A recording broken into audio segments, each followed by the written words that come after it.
Welcome back to the Senior Health Podcast. I'm Dr. John, and today's episode could save your independence. Because if you're over 60, your bones are weakening faster than you think, and the odds are quietly turning against you. 1 in 2 women over 50 will break a bone due to osteoporosis. For men, it's 1 in 4, and after a hip fracture, nearly 30% don't survive the year. We're talking about bone loss, silent, invisible, and often the first symptom is a life-changing injury. But what if 5 minutes a day, just 5 minutes, could change that? No pills, no machines, just you and your body. And to explain how, we're joined once again by Japan's oldest practicing physician, Dr. Shigeaki Hinohara.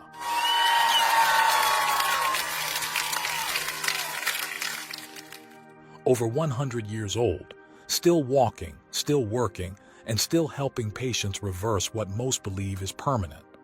Dr. Hinohara, welcome back. Thank you, John. And like always, I'm happy to be here, especially when we're speaking about something this personal, this powerful, because losing bone strength doesn't start with the fracture. It starts when we stop moving with purpose, when we sit too long, bend too little, forget the small signals the body sends, and over time, the structure that holds us up begins to let us down. But here's the truth. It doesn't have to. I've seen 70-year-olds regain balance. I've seen 80-year-olds reverse bone loss. I've seen 90-year-olds stand taller, without medication, without machines. What changed was not their age. It was their attention. 5 minutes a day. That's where it begins. And before we begin, I'd like to ask something to everyone who is listening right now. When was the last time you felt truly stable in your own body? Was it last week? 10 years ago? Maybe you're still waiting. Wherever you are, I'd love for you to share that in the comments. Because the journey back starts with noticing where you are today. That's such a powerful way to frame it. Not as decline, but disconnection. That the bones don't just break. They break down when we stop communicating with them. And as you ask that question, when was the last time you felt truly stable? I started thinking about some of my own patients. A woman in her 70s who once told me, "I used to be taller." And she didn't just mean physically. She meant in spirit. A man in his late 60s who stopped taking stairs not because he fell, but because his knees felt unsure. There hadn't been an injury, just a quiet fear creeping in, that shrinking, that hesitation, the sense that fragility was setting in. So let's talk about how to turn that around. If someone is over 60, maybe already dealing with stiffness, maybe already noticing their posture change when they pass a mirror, where do they begin? What does day one look like if they want to rebuild from the inside out? They begin by understanding what their body is still capable of, because that belief, that possibility, is where the real work begins. Bones may feel silent, hidden, hard, but they are not static. They're alive, responsive, constantly adapting to the signals we send. So you're saying bones aren't fixed, they're changing all the time? Exactly. Most people think bones are like stone. They just wear down over time. But that's not true. Inside every bone are tiny builders and demolishers, osteoblasts and osteoclasts. One group breaks down old tissue. The other builds it back stronger. And here's the key. They never stop working. Even in your 70s. Even in your 90s. But they need a reason. They need input. They need motion. That's so different from how we usually talk about aging bones. We use words like brittle, fragile, declining, as if they're already gone. And I've always found that tragic, because it makes people give up too early. Yes, we lose density over time. That's natural. But density isn't destiny. What matters more is what you do with the density you have. and how you stimulate new growth. So the body's always listening? Yes, always. The question is, what are we telling it? And too often, the message is, you're not needed anymore. We stop bending when our knees ache. We stop reaching when our back tightens. We stop walking when we feel unsteady. But the bones interpret that as silence. And silence means deterioration? Exactly. Bones need conversation. Not shouting, not aggressive workouts. Just gentle, consistent movement.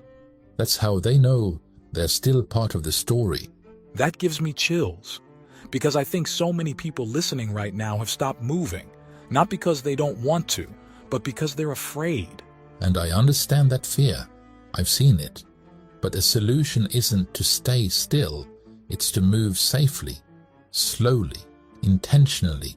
Because when you move wisely, even a few minutes a day, the body responds. I've seen people who hadn't stood tall in years regain inches in posture. Not because they grew, but because they remembered. Okay, wait. Remembered what exactly? How to stand.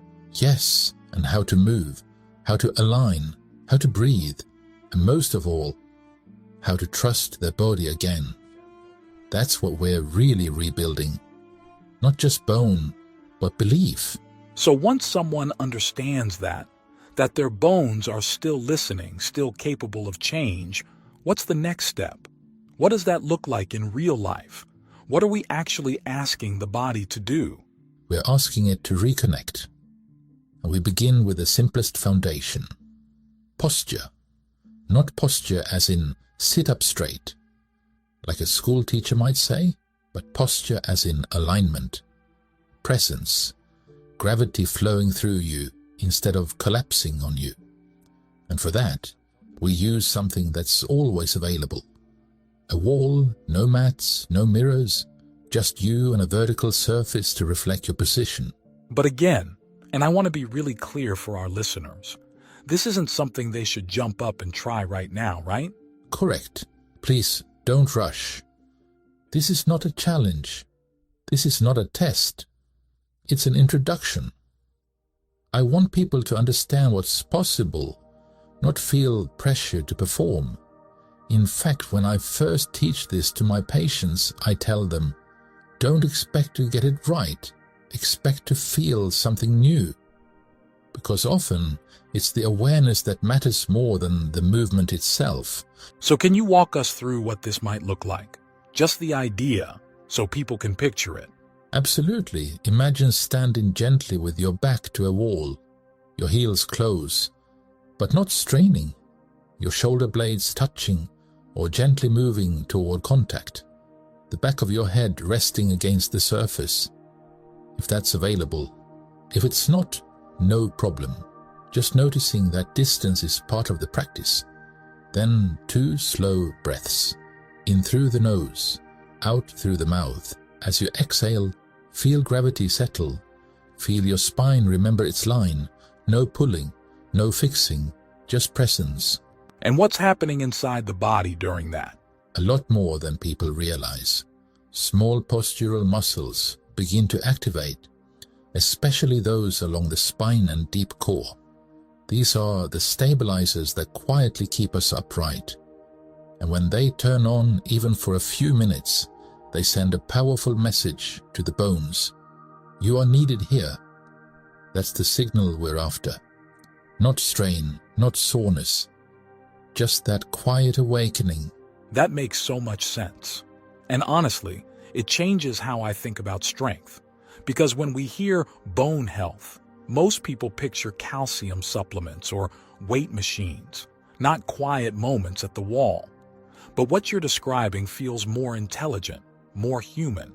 I've had patients who dreaded exercise because they thought it had to hurt to help.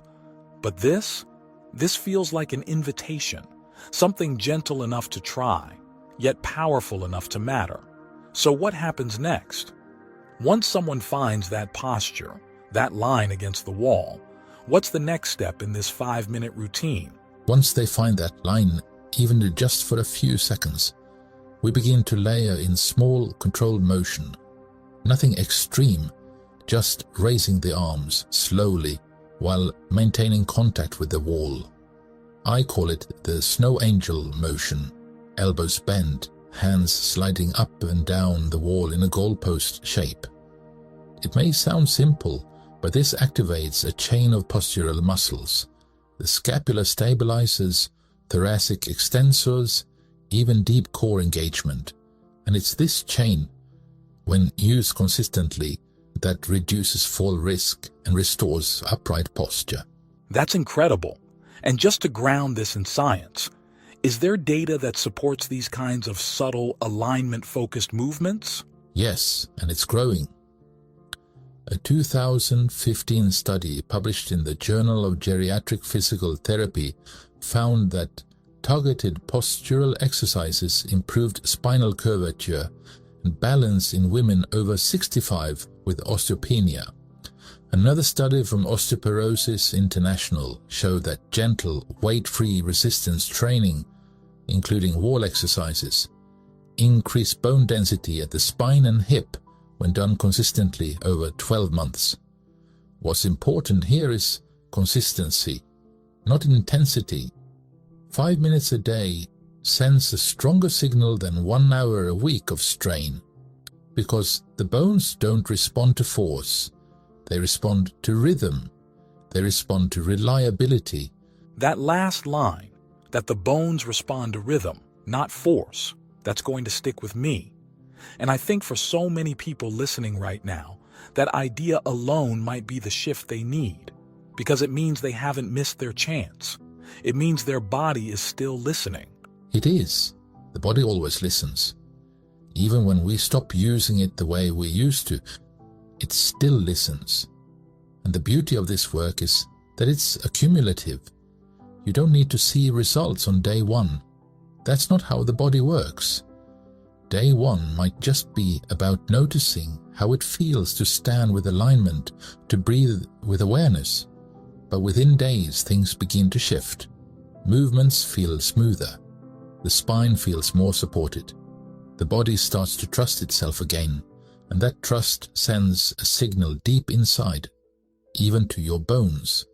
Because osteoporosis isn't just about calcium loss, it's about communication loss.